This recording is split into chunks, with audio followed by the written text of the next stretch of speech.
সম্প্রীতি cup football 2025 এর জাঁকজমকপূর্ণ শুভ উদ্বোধন আজ মুর্শিদাবাদের ইসলামপুর থানার অন্তর্গত টেকারাইপুর ওয়াইএমসি ক্লাব, গ্রামবাসীবৃন্দ এবং ডেকোরেটর ওনার্স অ্যাসোসিয়েশনের উদ্যোগে আজ অনুষ্ঠিত হল বহু প্রতীক্ষিত সম্প্রীতি কাপ ফুটবল টুর্নামেন্ট 2025 এর শুভ উদ্বোধন অনুষ্ঠান।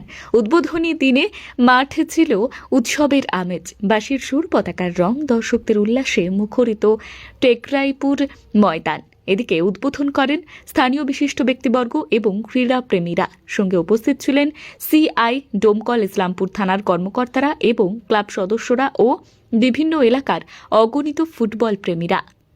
আজকের match NB diagnostic centre, Sahebnagar সবুজ সংঘ দুই দলের মধ্যে দারুণ প্রতিদ্বন্দ্বিতার আশা করেছেন ক্রীড়া প্রেমীরা।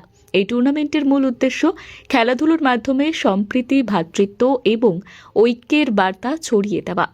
Final match 12 October 2025। পরিচালনায় ইসলামপুর থানা, টেকরাইপুর ওয়াইএমসি ক্লাব, গ্রামবাসীবৃন্দ এবং ডেকোরেটর ওনার্স অ্যাসোসিয়েশন।